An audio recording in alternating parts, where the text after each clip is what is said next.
Hey everyone, it's Sarah. Today I'm going to be doing a discussion video about how I rate books. I did a discussion video on this topic on my old Booktube channel, but I would like to kind of update my take on this. Now, some of you may have noticed that I have stopped rating books the 1 to 5 star rating system. This is mainly because I have a really hard time assigning something as, objective and quantifiable as a number to something as subjective as literature. Also, I definitely wouldn't put myself in the category of a book reviewer as much as I would a writer. And while I do think there are some people who bridge the gap and are both book reviewers and authors, overall I would rather kind of just put myself out there as an author. And when I make these Booktube videos, or when I talk about books on Goodreads, for example, or on my blog, or just anywhere, I really only want to talk about the books that I really enjoy. I don't really enjoy talking about books that I didn't like all that much. So lately, I don't really do book reviews or book talk videos on books that I don't enjoy. If you'll notice, all of the book talks that I've done in the past few months have been on books that I really did enjoy. Now, this doesn't mean that I never am going to say anything negative again about a book. And let me also say that I have a certain amount of respect for anyone who puts their book out there into the world.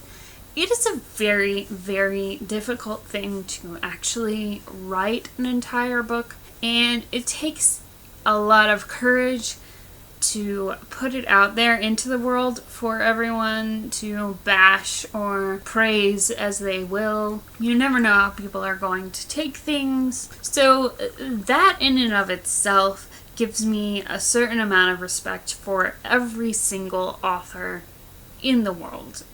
From E.L. James to Jane Austen to Stephanie Meyer to those self-published authors who are writing dinosaur porn. Yes, even them I do have a certain amount of respect for. Now, there are some exceptions to this. If I'm approached by an indie author specifically to give a review, then I will probably give a rating on Goodreads or Amazon or what have you, because I was asked specifically to do so.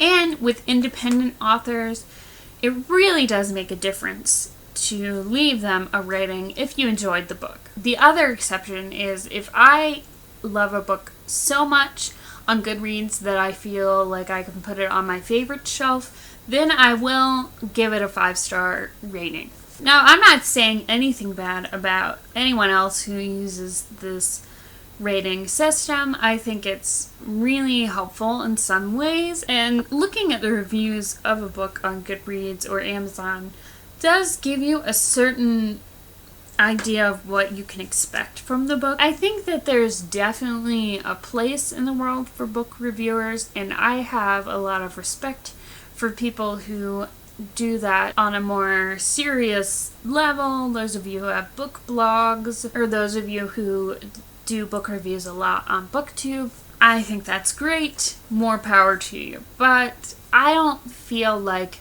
my Booktube channel is about book reviews as it is so much about just me fangirling about the books that I enjoy and talking about the books that I like to read. If I don't think I'm going to like a book, I probably won't spend time on it. Now, if someone asks me a question, what did you think about this book? I'm not going to lie, but in general, I don't really want to talk publicly on the internet about books unless I really enjoyed them. So I hope that makes sense. I would really be interested to hear from people who consider themselves to be both book reviewers and authors. What do you think about bridging that gap and being both things? Is it difficult for you? I'd love to hear what you all have to say. Leave me your comments down below about this discussion. Don't forget to subscribe to my channel if you want to see more video is about books or about writing. And I will see you guys next time. Thanks for watching.